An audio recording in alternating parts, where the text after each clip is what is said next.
Bismillahirrahmanirrahim. Assalamualaikum warahmatullahi wabarakatuh. Innal hamdalillah nahmaduhu wa nasta'inuhu wa nastaghfiruh wa na'udzu billahi min shururi anfusina wa sayyiati a'malina. May yahdihillahu fala mudilla lahu wa may yudlil fala hadiya lahu. Asyhadu an la ilaha illallah wahdahu la syarika lahu wa asyhadu anna Muhammadan abduhu wa rasuluhu alladzi la nabiyya ba'dahu. Allahumma shalli wa sallim wa barik wa an'im ala sayyidina Muhammadin wa ala alihi wa sahbihi ajma'in. Rabbi shrah li sadri wa yassir li amri wahlul 'uqdatam min lisani yafqahu qawli. Subhanaka la ilma lana illa ma 'allamtana innaka antal alimul hakim. Wa tub 'alaina innaka antat tawwabur rahim. Hadirin hadirat jamaah Masjid Jami Al-Qahar yang dirahmati Allah Subhanahu wa taala. Kembali lagi Allah Subhanahu wa taala memberikan kenikmatannya kepada kita sehingga pada pagi hari ini kita masih bisa bertatap muka, duduk bermajelis dalam rangka mengkaji sirah nabawiyah, mengkaji sejarah manusia agung yaitu Nabi kita Muhammad sallallahu alaihi wasallam. Yang kedua, salat salam tidak lupa kita minta terus kepada Allah agar selalu dicurahkan kepada baginda kita Muhammad sallallahu alaihi wasallam, seorang nabi yang telah memberikan begitu banyak pelajaran kepada para sahabat, yang para sahabat kemudian memberikan ilmunya kepada murid-muridnya, demikian pula murid-muridnya memberikan ilmu seterusnya kepada murid-muridnya dan seterusnya. Dan mudah-mudahan keberkahan daripada ilmu Nabi Shallallahu Alaihi Wasallam sampai pula kepada kita. Amin ya rabbal alamin. Suatu ketika ada seorang imam yang membaca sebuah ayat, yaitu ayat di dalam Al-Quran surat Al-Baqarah yang terakhir. Ayat itu berbunyi, Lillahi ma fis samawati wa ma fil ard wa in tubdu ma fi anfusikum aw tukhfuhu yuhasibukum bihillah. Ayat ini kemudian menjadi inspirasi bagi seorang penceramah untuk menyampaikan salah satu pengalamannya tentang ayat ini. Ayat ini merupakan ayat yang dahulu pernah dipelajari oleh Sayyidina Umar dan juga pernah dipelajari oleh putra beliau Abdullah bin Umar. Dan Sayyidina Umar ketika belajar surat Al-Baqarah membutuhkan waktu sekitar 12 tahun belajar Al-Baqarah selama itu. Lalu ayat ini ketika dibaca oleh seorang sahabat Nabi yang seingat saya beliau bernama Abdullah bin Umar, yaitu putranya Sayyidina Umar, maka setiap kali beliau membaca ayat ini yang berbunyi wa in tubdu ma fi anfusikum aw tukhfuhu yuhasibukum billah. Kita tidak begitu respon dengan ayat ini karena kita orang Indonesia, tidak tahu arti, tidak tahu maknanya. Kalaupun ada tidak banyak. Maka Abdullah bin Umar ketika beliau setiap kali baca ayat ini, setiap kali pula beliau meneteskan air mata. Wa in tubdu ma fi anfusikum aw tukhfuhu. Jika engkau menampakkan apa yang ada di dalam dirimu, ataupun engkau menyembunyikan apa yang ada dalam dirimu, yuhasibukum billah, akan dihisab oleh Allah Subhanahu wa taala. Nah, ini kan mengerikan, Pak. Kita menampakkan sesuatu dihisab oleh Allah, kita menyembunyikan sesuatu pun dihisab oleh Allah Subhanahu wa taala.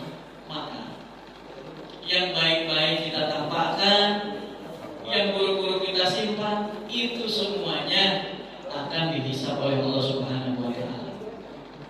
Maka Bapak Ibu sekalian yang dirahmati Allah Subhanahu wa taala, pentingnya kita memang terus belajar Al-Qur'an.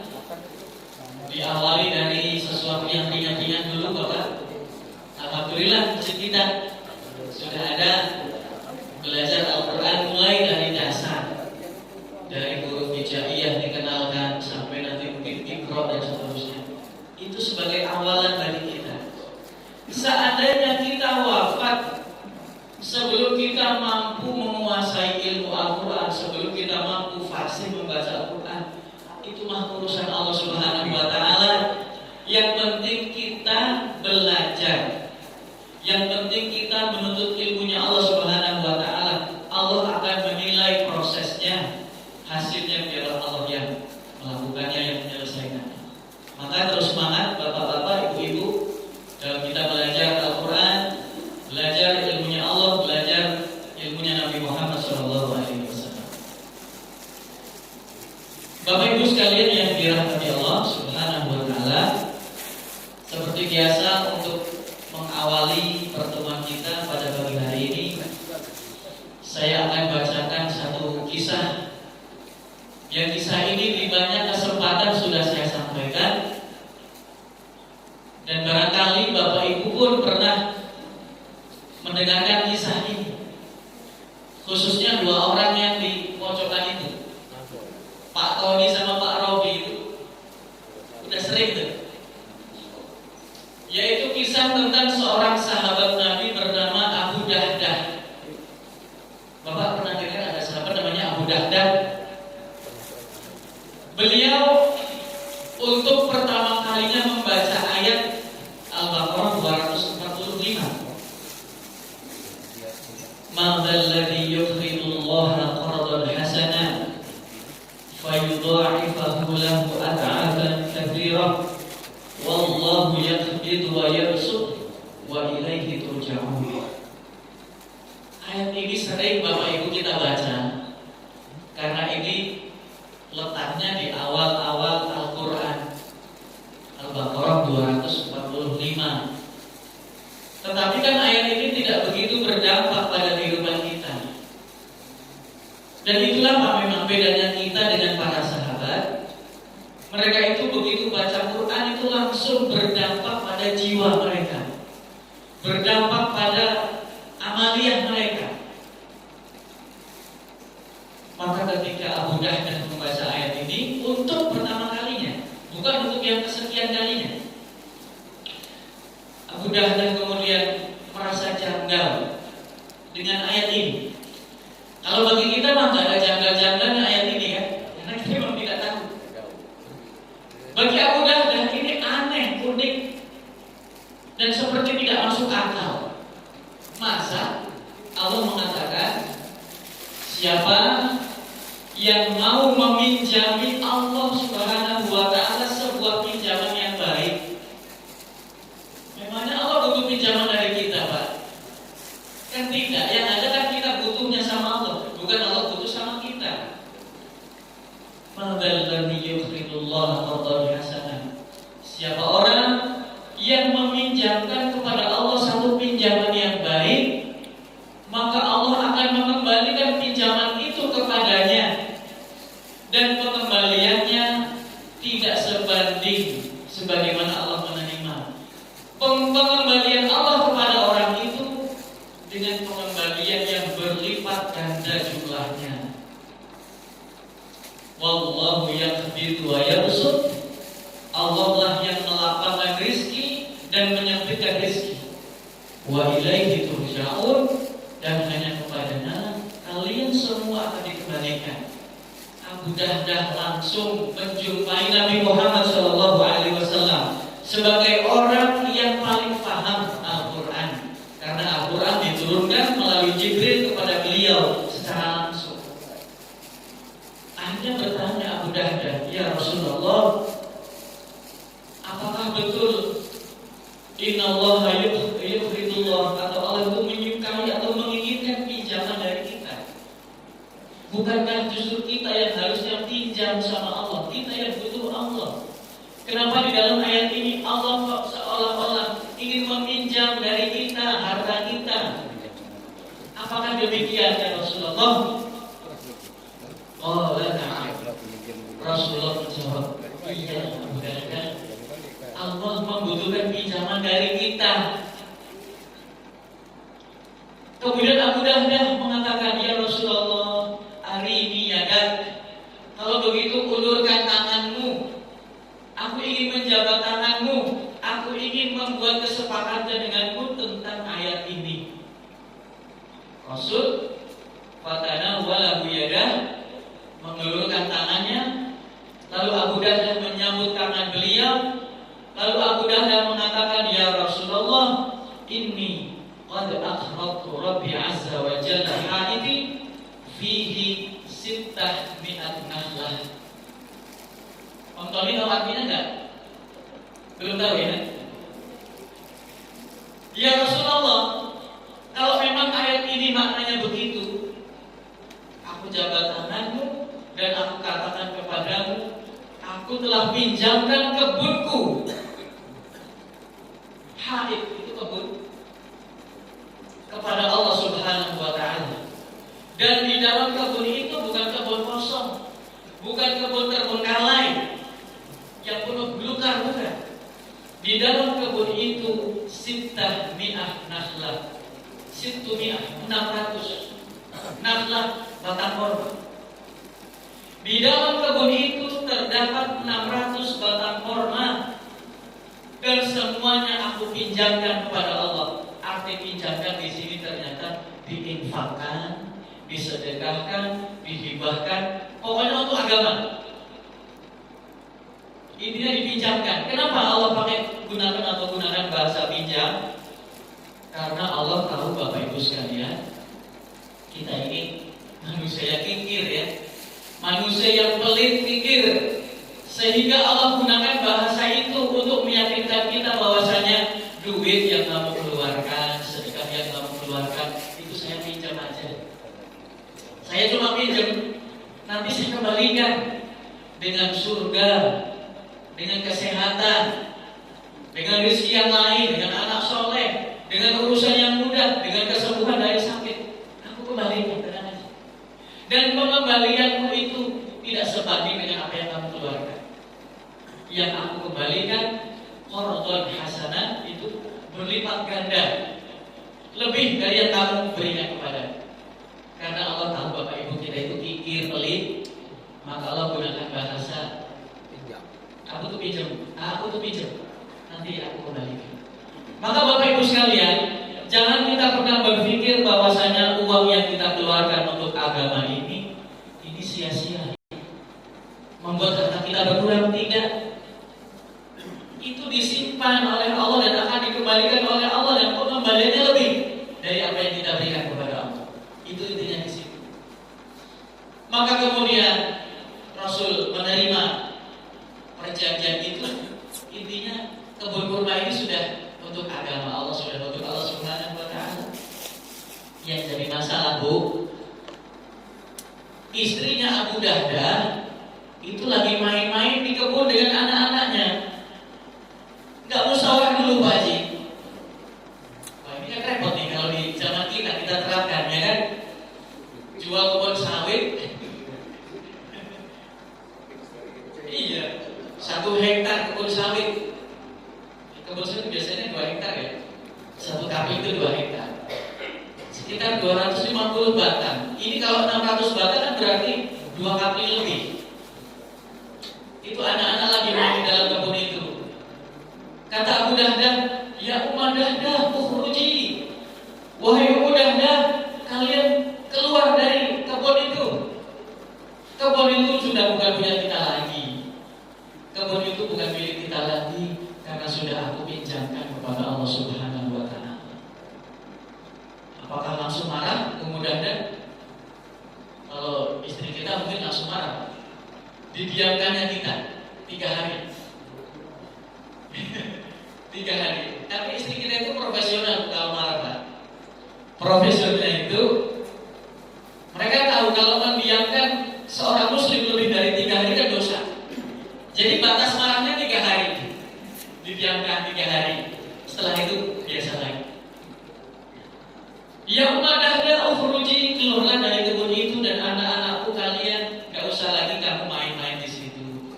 Ini kebun sudah milik Allah Subhanahu wa taala, sudah aku pinjamkan kepada Allah Subhanahu wa taala. Keluarlah mereka. Abu Dahdah pun tidak protes. Abu Dahdah, kenapa engkau tidak musyawarah dulu denganku? Ini kan harta kita, harta bersama. Kenapa kamu tidak musyawarah dulu? Jawaban Abu Dahdah sangat singkat dan ini menunjukkan bahwasanya Abu Dahdah telah berhasil mendidik istrinya. Abu Dahdah mengatakan, Rabiha bay'uka ya Abu Dahdah. Betapa beruntungnya perniagaanmu hari ini wahai Abu Dahdah. Dibilang beruntung. Dibilang beruntung. Padahal 600 batang kurma itu kan nilai yang sangat besar. Selama engkau berniaganya dengan Allah Subhanahu wa taala, kamu beruntung. Maksudnya begitu.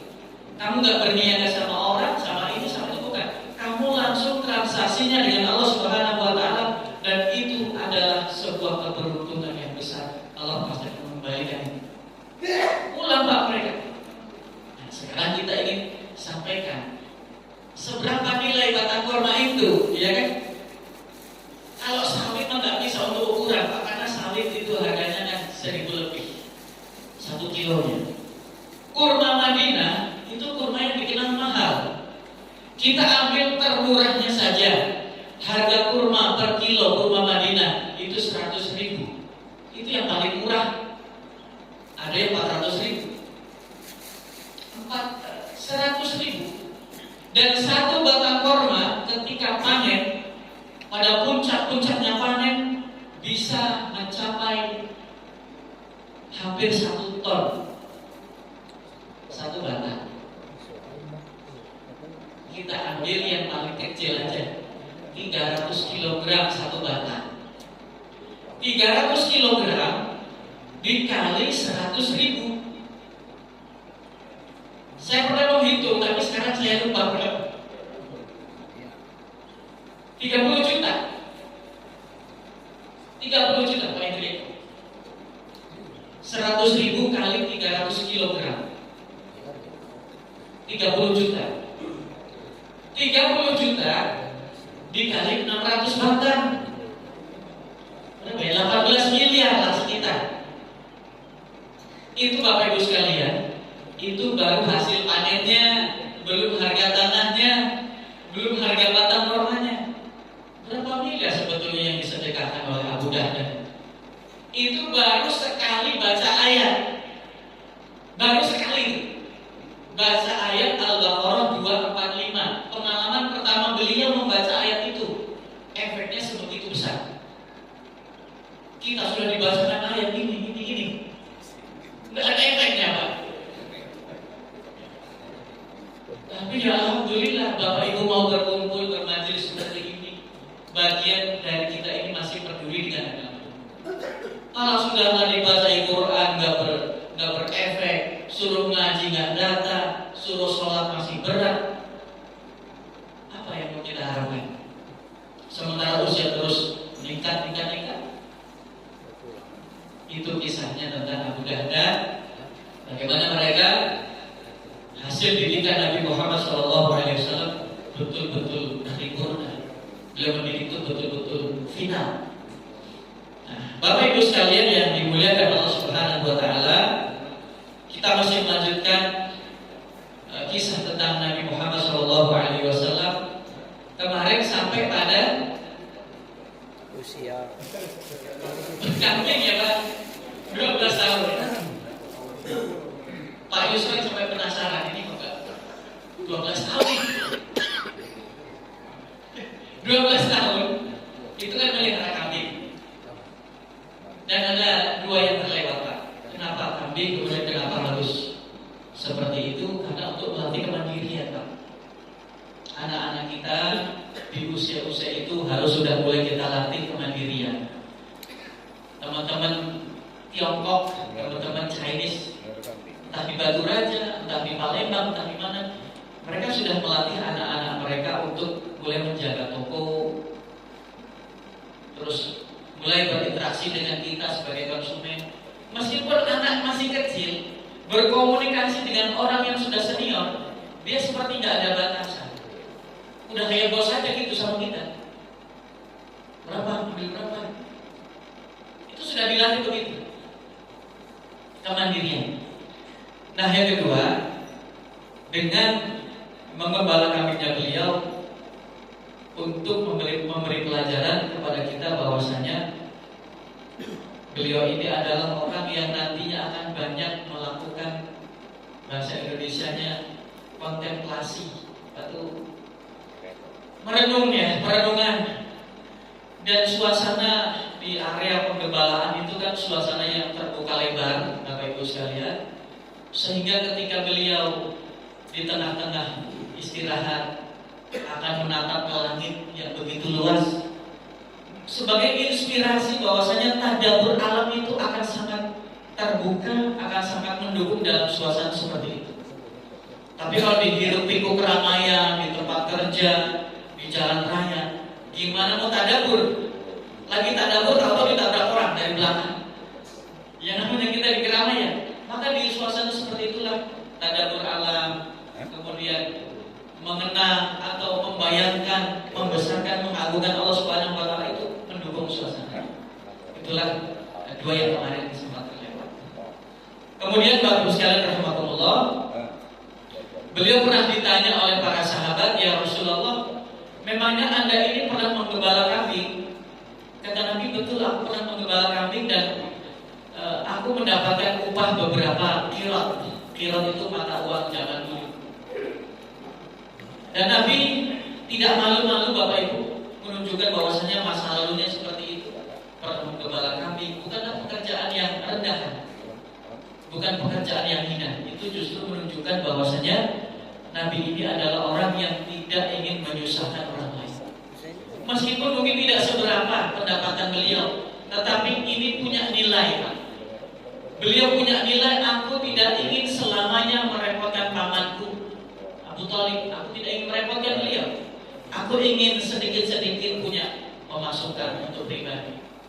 Ini pula kata Syekh Sa'id Ramadan Al-Buti memberikan satu arahan kepada para dai, bisa jadi para dai itu termasuk kita, agar para dai harus memiliki ma'isyah, harus memiliki pendapatan sendiri. Dia tidak boleh mengandalkan hasil ceramahnya. Syekh Sa'id Ramadan Al-Buti, seorang tokoh Suriah Damaskus, yang beliau sangat cinta dengan Nabi Muhammad. Ketika bicara tentang Nabi seringnya nangis. Syekh Sa'id Ramadan Al-Buti, beliau ulama Damaskus Suriah yang terbunuh dalam keadaan sedang mengisi pengajian di Masjid Agung di Damaskus, dan beliau dibom beliau. Karena beliau termasuk orang yang sangat getol dalam membela agama ini. Dan kita tahu Pak, musuh-musuh kita tidak pernah berhenti memantau kita. Sehingga kalau kita ada cahaya Allah sudah mulai naik, mereka nggak sabar ingin meredupkan itu, Pak. Dengan berbagai cara. Bisa jadi dengan orang dalam yang kita kira itu teman kita, ternyata itu adalah orang yang sedang dimanfaatkan oleh musuh kita. Kita harap tidak ada di lingkungan kita, tetapi untuk level tertentu memang ada. Orang-orang yang dimasukkan sebetulnya untuk menggali informasi, dikirim datanya, mereka menganalisa.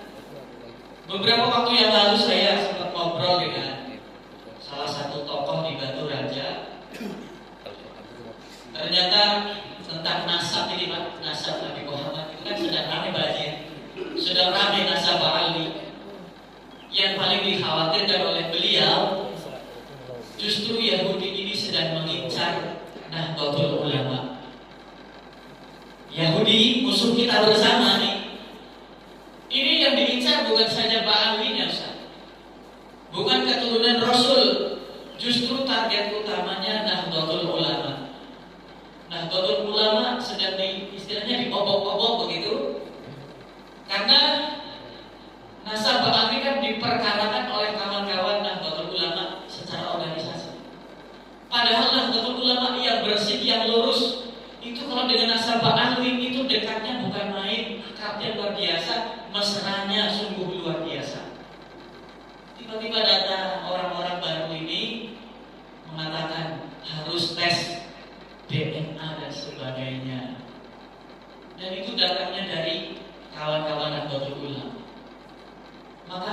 waspada bapak-bapak sekalian.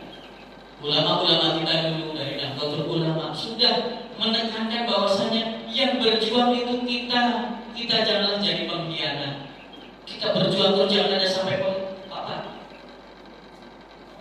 itu namanya yang penyusup gitu ya. Jangan ada penyusup yang masuk. Kita ini sudah akrab dengan Ba'ali, dengan Sadar Ba'ali ya, keturunan Nabi Muhammad SAW. Jangan sampai kita terpengaruh. Maka tuh Pak, sekarang kita lihat di kampung-kampung, di pondok-pondok, itu repot sekali para ulama, Nahdlatul Ulama sekarang itu menenangkan kondisi ini. Mungkin kita yang di permukaan ini nggak terlalu Pak, kita mah biasa-biasa saja. Tetapi yang di kampung-kampung, yang di pondok-pondok pesantren yang pemegang, termasuk pemegang risalah ini para ulamanya sedang repot Pak menenangkan umatnya. Kalian jangan ikut-ikutan ya, kalian jangan ikut-ikutan ya.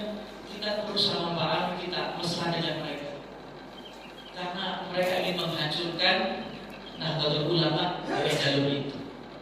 Bapak-bapak, ibu-ibu, kita termasuk orang yang memang tidak begitu banyak terlibat di situ. Dan itu bagian dari karunia, karena level semacam itu hanya bisa dimasuki oleh orang-orang tertentu. Saya itu tidak sanggup Pak masuk wilayah itu. Maka kita wilayahnya cukup dengan majelis ilmu, ngaji, sirah nabawiyah, zikir, sholat, puasa saja. Levelnya kita di situ saja. Kita tidak perlu kemudian naik ke sana. Baiklah, bapak-bapak, ibu-ibu sekalian yang dirahmati Allah Subhanahu wa Ta'ala. Sekarang kita masuk di usia 14. Kemarin 12. Di usia 14 tahun terjadilah satu perang yang cukup besar, di mana baginda Nabi Muhammad SAW turut serta di dalam peperangan itu, tetapi tidak angkat senjata Pak. Beliau hanya menyiapkan anak panah, nyiapin busur panah untuk paman-pamannya yang berperang. Tapi masalahnya perangnya ini bukan perang antara kafir dengan muslim. Perangnya antar suku. Kabilah Ailah dengan kabilah Kinana itu perang. Suku-suku kan banyak Pak di situ ya. Ada Kinana, ada Ailah, ada Qais, semuanya itu berkonflik mereka. Perebutan kekuasaan lah, atau karena tersinggung, atau karena ada hak yang tidak dipenuhi, dikit-dikit cabut pedang, cabut tombak. Nah, perkara seperti ini oleh Nabi SAW dihapus. Kalian yang dahulu menjadi orang pemberani di negeri kalian, ketika sudah menjadi muslim, keberanian kalian jangan dicabut, jangan dilepas. Keberanian kalian harus terus dijaga, tetapi digunakan untuk membela agama Allah Subhanahu wa Ta'ala. Itu begitu Pak. Keberaniannya ketika masih kafir jangan dibuang, harus terus dirawat, tetapi dialihkan untuk menegakkan agama Allah Subhanahu wa Ta'ala. Nabi tidak pernah Pak membunuh keberanian, tidak pernah memangkas kedermawanan. Itu semua dirawat sama Nabi. Kalian yang dahulu dermawan, setelah menjadi muslim, dermawanlah kalian. Tetapi kedermawanan kalian jangan seperti dulu motivasinya. Motivasi kalian dulu ketika dermawan, tujuannya supaya dipuji manusia, supaya diagung-agungkan, dihormati dan sebagainya. Sekarang sudah menjadi muslim, jangan lagi dermawannya karena itu. Dermawannya karena Allah Subhanahu wa Ta'ala, karena ingin membela agama Allah Subhanahu wa Ta'ala. Itu panduan dari Nabi. Kita dulu mungkin ya pernah ada yang jadi preman, pernah ada yang jadi ini, jadi itu. Begitu menjadi muslim, hal-hal positifnya jangan dipangkas, jangan dibunuh, jangan dikebiri. Hal-hal positif yang dahulu pernah dimiliki terus dirawat, terus dijaga, tetapi untuk membela Allah Subhanahu wa Ta'ala dan Rasulnya. Begitu. Nah, di usia 14 beliau sudah mulai terlibat di dalam pertempuran, dan pertempuran ini disebut dengan pertempuran Fijar, perang Fijar. Para ulama kemudian menjelaskan mengapa beliau harus melewati masa-masa itu. Ternyata Pak Muhammad, seolah-olah Allah ingin mengatakan, Muhammad, kamu ini nanti pasti berdakwah dan pasti akan dimusuhi oleh orang-orang. Dan yang memusuhimu tidak sekedar memusuhi lalu membiarkan dakwahmu. Yang memusuhi itu nanti akan mulai, mereka akan senjata menghabisimu, menghabisi agama ini. Maka kamu harus siap-siap dengan semua itu. Resiko harus kamu siapkan. Maka di usia ini Bapak Ibu sekalian, nanti sudah mulai ditunjukkan suasana perang. Ada orang sakit, kena panah, ada orang terluka, darah mengalir dan sebagainya. Pemandangan semacam itu sudah mulai ditunjukkan oleh Allah di usia Nabi baru 14 tahun. Dan ternyata betul. Memasuki tahun 2 Hijriah sampai tahun 10 Hijriah, peperangan hampir tidak pernah berhenti. Para ahli sejarah menunjukkan bahwasanya setidaknya setiap 3 bulan sekali pasti ada perang. Dari tahun 2 setelah perang Badar sampai Rasul menjelang wafat, perang itu terus bergulir. Setidaknya dalam 3 bulan pasti ada satu peperangan yang dilakukan oleh kaum muslimin. Karena musuh ini bermacam-macam Bapak Ibu sekalian. Musuh agama ini bermacam-macam levelnya. Ada yang sekedar menolak tapi tidak menyerang. Tapi ada juga yang menolak juga melawan. Nah, di Indonesia ini lengkap. Maka dibutuhkan ulama yang lengkap. Ya kan begitu. Nah, kalau kayak kita ini kan kelasnya amar ma'ruf sajalah dulu, kira-kira gitu lah. Kalau yang nahi munkar, resikonya berat Pak. Ambil contoh Habib Rizik. Beliau lebih pada nahi munkar. Resikonya berat, bahkan sesama muslim pun yang tak paham memusuhi beliau. Karena itu sudah levelnya tinggi Pak. Amar ma'ruf nahi munkar. Kita baru bisa amar ma'ruf, ngajak duduk begini, ngaji, mengenal Nabi Muhammad, kita cinta Nabi, kita rindu Nabi. Levelnya kita. Levelnya ulama yang lebih tinggi lagi. Amar ma'ruf iya, nahi munkar juga iya. Nah, nahi munkar ini Pak, gak semua ulama bisa masalahnya.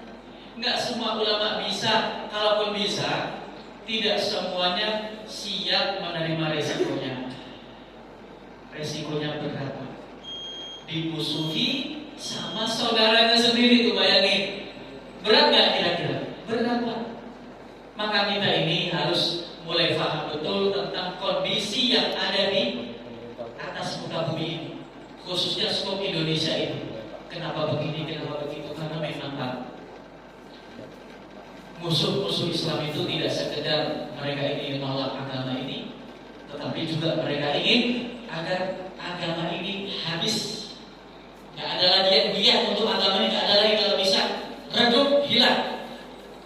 Maka kita berpikirlah, kemudian merenunglah bahwasanya kita ini termasuk orang yang dipilih oleh Allah supaya untuk meramaikan masjid, bagian dari amar ma'ruf. Dan sementara untuk nahi munkar, akui saja kalau kita memang belum sanggup untuk itu. Kecil-kecil amar ma'ruf, nahi munkarnya memang levelnya sudah tinggi. Nah itu Pak, jadi sudah ditunjukkan sejak beliau usia 14 tahun. Nah kemudian beliau di usia-usia tersebut juga sudah mulai dianugerahi oleh Allah Subhanahu wa Ta'ala untuk membenci perkara-perkara jahiliyah. Kalau kita kan enggak, masih senang lah dengan istilahnya musik, ya kan? Meskipun musik menjadi perdebatan, dan saya secara pribadi Pak, saya tidak memaksakan pendapat Bapak Ibu. Secara pribadi saya kalau dengan musik masih iya, tetapi musik-musik tertentu, bukan musik-musik yang mengantarkan kita kepada memikirkan sesuatu yang tidak senonoh. Musik-musik yang mengarahkan kita kepada rindu Nabi SAW, itu kan bagian dari musik juga Mas. Rindu Madinah, cinta dengan agama, cinta dengan ulama, itu kan musik juga. Tetapi hati kita mengarahnya ke sana, ke positif. Sementara musik-musik yang Bapak Ibu tahu sendiri lah, itu memang haram. Gak boleh itu kita nikmati. Pendapat saya, yang saya ambil itu begitu. Karena ada juga pendapat yang mengatakan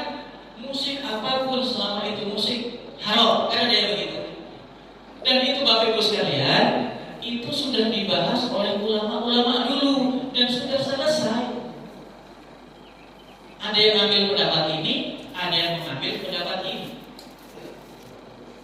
Nah, Nabi Muhammad SAW di usia-usia ini sudah dianugerahi oleh Allah Subhanahu wa Ta'ala perkara-perkara jahiliyah tidak disukainya. Penyembahan terhadap berhala gak suka, minum khamar gak suka, perjudian gak suka, apalagi bermain wanita, apalagi itu semuanya di zaman jahiliyah itu legal, boleh. Kalau Nabi melakukan itu, sebetulnya masyarakat pun tidak akan yang ambil pusing, karena itu sudah menjadi hukum ada. Gak apa-apa. Tetapi Allah Subhanahu wa Ta'ala menganugerahi Nabi rasa bahwasanya aku kok tidak suka dengan berhala, aku kok tidak suka dengan khamar. Itu rasa itu Pak sudah dianugerahkan Allah kepada Nabi Muhammad Sallallahu Alaihi Wasallam. Pernah beliau Pak, sebagaimana anak-anak muda pada umumnya, beliau ketika menggembala kambing itu dengar ada alunan musik Pak Haji, ada alunan musik dari jauh. Ditanya, teman-teman, itu suara apa? Itu suara Fulan bin Fulan sedang menikahkan putrinya, hajatan lah kira-kira, lagi hajatan. Itu isinya apa aja? Jahiliyah, namanya jahiliyah. Isinya biasanya ada wanita menghiburnya, biduan dan sebagainya. Nabi Muhammad penasaran, usianya masih belasan ini. Beliau penasaran, gimana betul sih acara kayak gitu ya? Coba ini kambing-kambingku ini kalian jaga ya. Saya mau melihat situasi, mau survei. Nabi Muhammad jalan Pak. Baru memasuki perkampungan Mekah, baru ketemu satu rumah. Belum lagi mendekat ke sumber suara. Allah Subhanahu wa Ta'ala kata Nabi dalam hadis riwayat Al-Hakim, Allah Subhanahu wa Ta'ala menutup telinganya Nabi. Tentunya tidak, Allah datang langsung menutup, itu tidak. Allah Maha Kuasa, menutup telinga kita Maha Kuasa. Tiba-tiba pendengaran Nabi Muhammad tidak berfungsi. Bayangkan, hanya sekedar ingin menikmati musik, Nabi Muhammad telinganya tidak berfungsi, pendengarannya tidak berfungsi pada waktu itu. Dan tidak hanya itu, Allah membantu Nabi Muhammad dengan rasa ngantuk yang diturunkan kepada Nabi Muhammad SAW. Tiba-tiba Nabi ngantuk, lalu tertidur dan tidur di atas tangan, tanpa alas, tanpa apapun. Acara sudah selesai, ya mungkin ada biduannya, ada sawerannya, macam-macam lah. Nabi bangun. Begitu bangun, sudah tinggal bungkus-bungkus snacknya udah terkapar itu. Udah selesai acaranya. Maka Nabi kembali. Beberapa hari berikutnya, Bapak Ibu sekalian, kejadian seperti ini berulang. 2 kali Bu, Nabi pernah ingin dengerin musik, menikmati gimana sih suasana yang seperti itu, suasana anak-anak muda di zaman itu. Kedua kalinya Allah lakukan hal yang sama. Telinga beliau tidak berfungsi, Allah turunkan rasa ngantuk yang begitu berat dan akhirnya tertidur. Bangun-bangun udah siap. 2 kali. Kata Nabi SAW, setelah 2 peristiwa itu aku alami, aku tidak pernah ada rasa ingin mau dengerin musik, mau ini, mau itu, mau maksiat, aku nggak punya keinginan itu. Itu Nabi kita Muhammad Pak, dijaga sama Allah Subhanahu wa Ta'ala. Jangankan untuk maksiat yang berat, sekedar untuk musik aja, itu Allah tidak ridho. Allah tidak ingin nabinya ternodai dengan sesuatu yang sekecil apapun. Karena di dalam pundaknya ini nanti amanahnya berat. Mau menjadi penasehat, menjadi guru, menjadi pembimbing, menjadi komandan perang, menjadi pemimpin negara, menjadi sahabat dari para sahabatnya, menjadi ahli negosiasi, itu semuanya akan diemban oleh beliau. Maka kalau sudah mulai ada noda-noda kecil, entah itu musik, entah itu melihat aura wanita, itu akan mengganggu aktivitas beliau di kemudian hari. Ini pelajaran bagi kita semua. dai kayak saya ini ya termasuk, mungkin dai lah termasuk, ya kecil-kecil level. Kalau kita sudah mulai bermaksiat, Pak, itu sangat berefek kepada kalimat yang dia ucapkan. Ini pengalaman. Terkadang Bapak Ibu mungkin dengerin ceramah ulama atau ceramah ustaz atau ceramah saya mungkin ya. Ada yang enak didengar gitu kan. Tapi ada kalanya ngambang. Ya nggak Pak Haji? Ada kalanya ngambang, ini apa yang diomongkan, gantung, nggak jelas.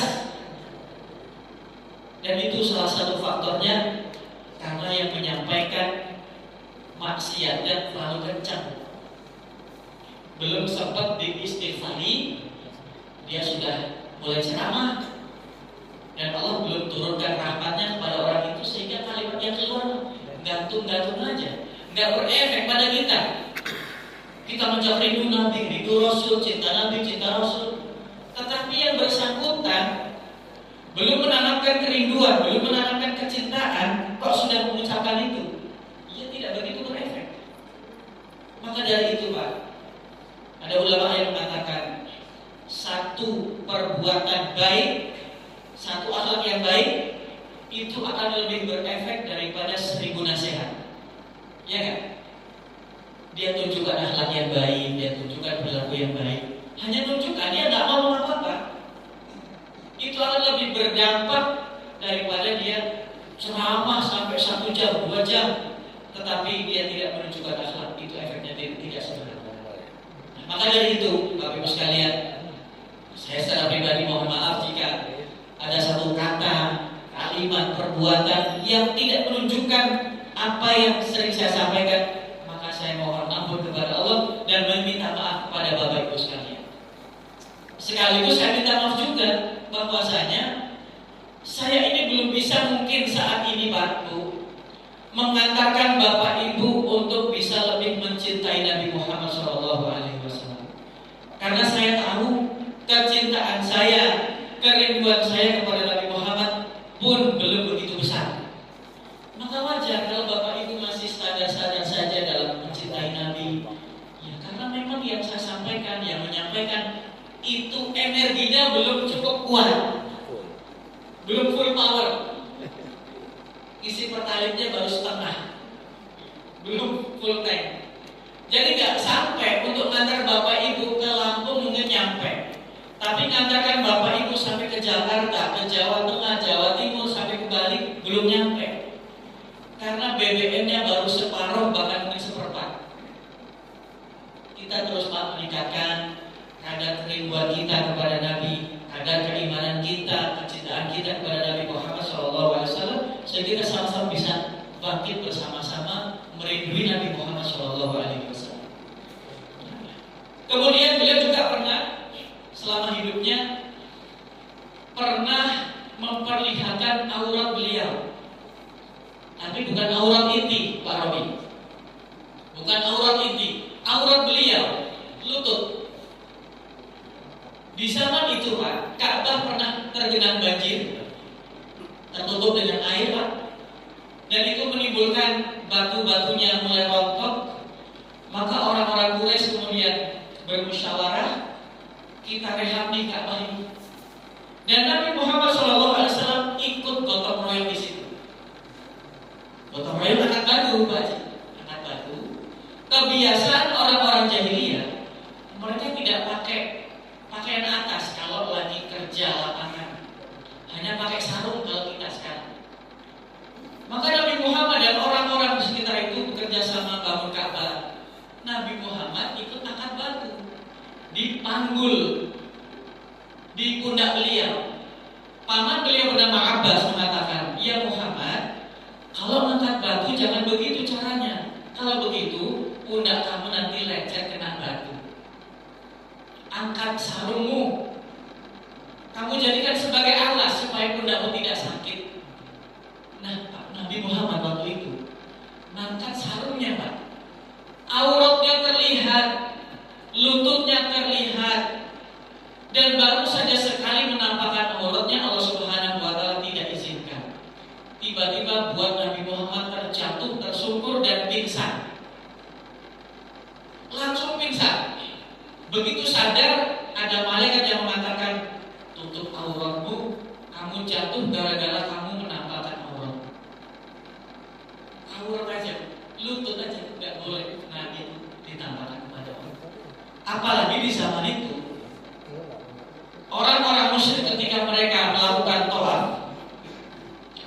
mereka ada yang tawafnya nggak pakai baju, nggak pakai atasan, nggak pakai bawahan.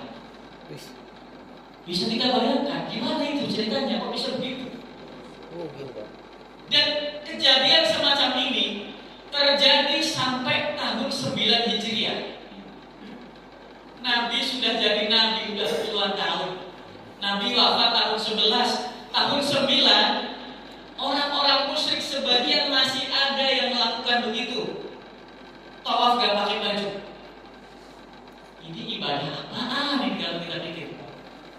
Itu jahiliyah. Ini anggapnya mulia di tanah suci, tapi auratnya dibuka. Orang Jawa bilang dikewek-kewek. Dan itu Pak, Nabi Muhammad SAW sepanjang hidupnya nggak pernah melihat aurat yang bukan muhrim.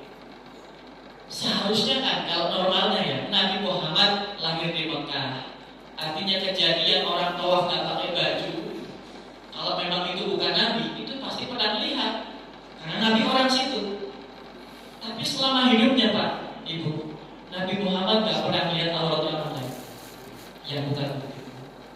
Auratnya biasanya nggak ditampakkan, Allah tidak izinkan, apalagi melihat aurat orang lain. Lagi tawaf belajar Nabi, kebetulan ya nggak dikasih Allah melihat itu. Giliran mereka tawaf, Nabi Muhammad sedang disibukkan oleh Allah dengan perkara-perkara lain.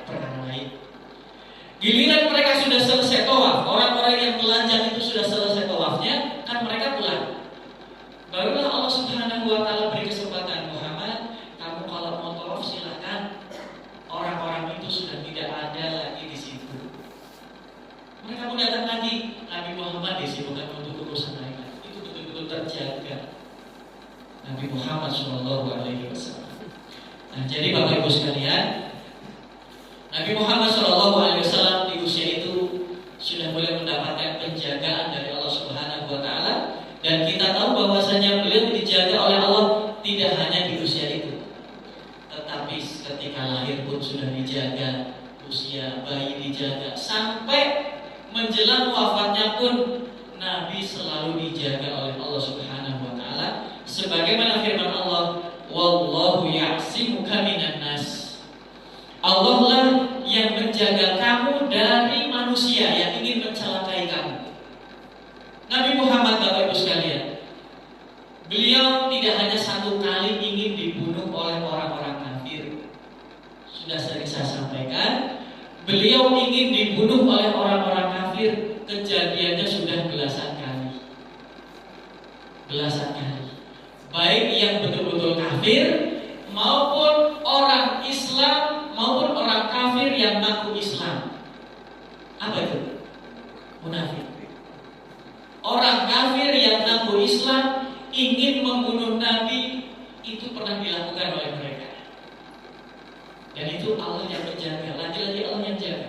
Dibocorkan rahasianya. Muhammad, kamu mau dibunuh, ini begini.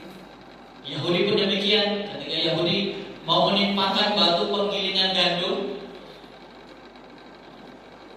batu penggilingan gandum, saya belum pernah lihat, tapi di zaman itu mungkin sangat besar ya. Jadi zaman itu pabriknya Yahudi itu kan masih manual, belum ada seperti sekarang. Pabriknya itu pakai batu penggilingan gandum yang sangat besar sebagai penggeraknya, dan batu itu ditaruh di atas benteng Yahudi. Ketika Yahudi sedang mempersiapkan batu itu untuk dilemparkan kepada Nabi, dan Nabi waktu itu tidak tahu menahu sebelum Jibril turun, Muhammad, segera pulang ke Madinah. Kamu gak usah lama-lama di sini. Orang-orang di atas itu sudah mempersiapkan batu penggilingan gandum yang akan ditimpakan kepada kamu, akan membunuhmu. Pulanglah. Itu Jibril Pak yang nyampaikan. Maka Nabi pulang tanpa pamit. Pulang. Sayyidina Ali, Sayyidina Abu Bakar pada hari itu terkejut. "Ya Rasulullah, urusan kita belum selesai. Kan kita datang ke sini mau minta bantuan Yahudi menebus dua orang yang dibunuh oleh sahabat kita. Kalau dua orang berarti 200 ekor unta. Pada waktu itu Nabi belum sempat mengumpulkan dana dan belum begitu banyak, maka minta bantuan kepada Yahudi untuk menebus dua nyawa yang dibunuh oleh kaum muslimin.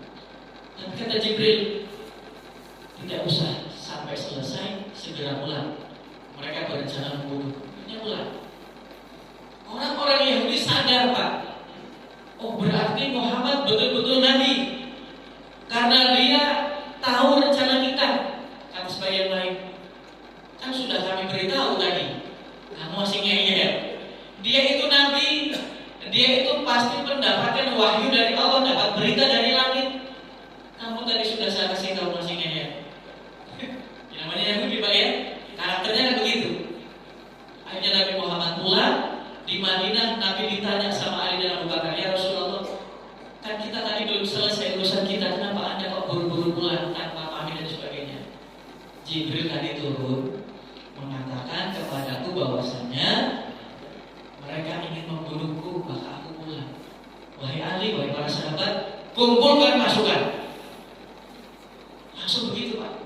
Kumpulkan pasukan, kita datangi mereka, kita usir mereka. Itu kisah di surat Al-Hasyr, Yahudi Bani Nadir.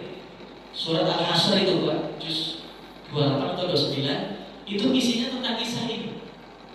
Dulu kan kita sampaikan, belajar sirah itu sama juga kita belajar Al-Quran, sirah Nabawiyah dengan asbabun nuzul. Jadi kisah tentang Yahudi Bani Nadir itu kejadiannya seperti ini.